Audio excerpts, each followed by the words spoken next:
По пути к старинной заброшенной церкви, куда мы направлялись для съемки видеоматериала, была обнаружена интереснейшая святыня в населенном пункте под названием Старая Талалаевка, которая, безусловно, привлекает внимание собственным дивным архитектурным исполнением. Это Свято-Успенская церковь, расположенная в самом центре села, на небольшой возвышенности, и является интереснейшим сооружением деревянного классицизма. Забегая наперед, хочу сказать, что святыня очень схожа с архитектурным исполнением Трехсвятительской церкви из города Прилуки, расположенного в 75 километрах от Старой Талалаевки.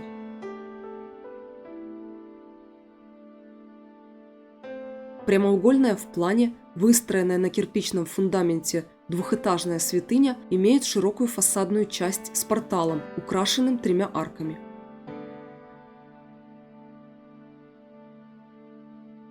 Оформление здания в принципе включает в себя большое количество округлых элементов. Решетчатые окна со скругленными сандриками, над которыми расположены круглые проемы со шпросом в виде лепестков цветка. Пилястры и межэтажные карнизы украшены резьбленным узором. Церковь имеет 3 входа. 2 из них, расположенные по бокам церкви, имеют треугольный портик над крыльцом. Точно такой же портик размещен у служебного входа с тыльной части строения.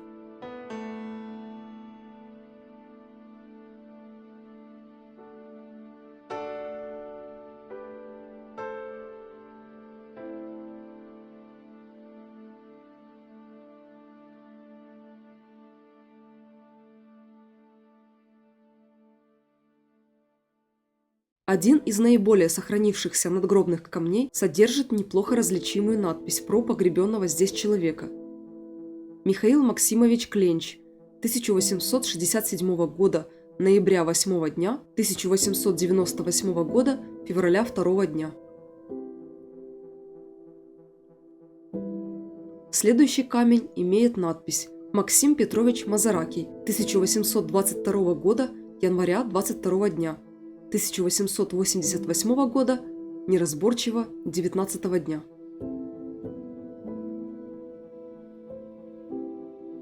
И на последнем камне, наименее сбереженном, с трудом разбираем надпись «Василий Федорович Бузовский».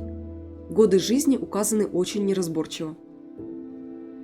Благодаря открытым интернет-источникам восстанавливаем события более чем столетней давности.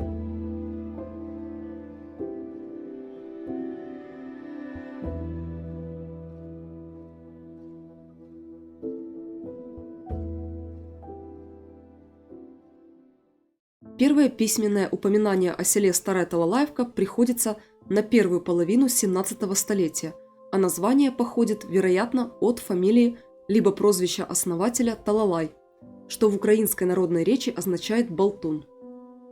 В начале 18 столетия село Старая Талалаевка переходит во владение прилукскому полковнику Михаилу Федоровичу Мовчану, а после его смерти, ближе к середине того же времени, внукам Мовчана, братьям Ивану и Андрею Мазараки. Старинный греческий род Мазараки приходился им по отцовской линии. Во второй половине 18 столетия братья Мазараки инициируют постройку церкви с родовой усыпальницей.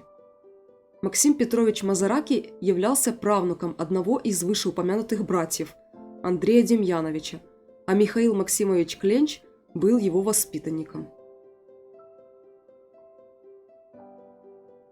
Главный начальник 3-го отделения, генерал-адъютант Мизинцов, припроводил статс, секретарю принятия решений, на высочайшее имя просимых, представленное отставным штабс, капитаном Максимом Мазараки, прошение на высочайшее имя с приложением о даровании воспитаннику его, сироте Михаилу, право именоваться фамилию просителя.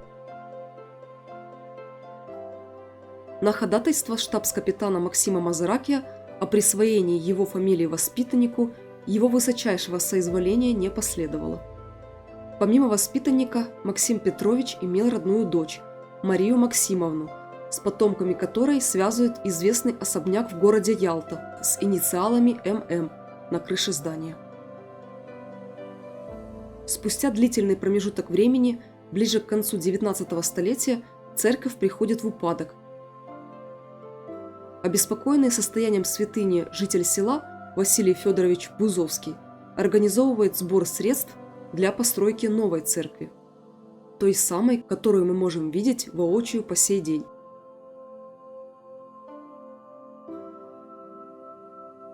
В некоторых источниках Бузовского указывают одним из проектировщиков и строителей Свято-Успенской церкви.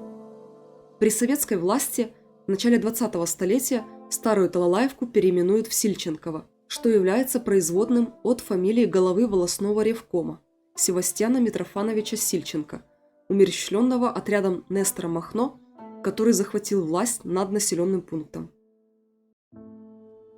Несмотря на борьбу советской власти с культовыми сооружениями, Свято-Успенская церковь сохранилась до наших времен фактически без существенных конструктивных изменений. Помимо этого, здесь никогда не прекращались богослужения для прихожан из Старой Талалаевки и многих близлежащих к ней сел.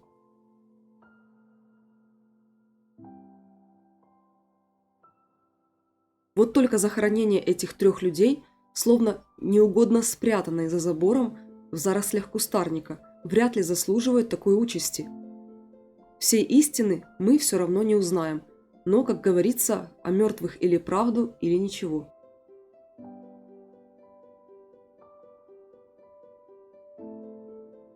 Мы же двигаемся дальше, к близлежащему к Старой Талалаевке селу под названием Слободка, а конкретно заброшенной Покровской церкви, которая насчитывается уже без малого 200 лет. Об этом будет наше следующее видео.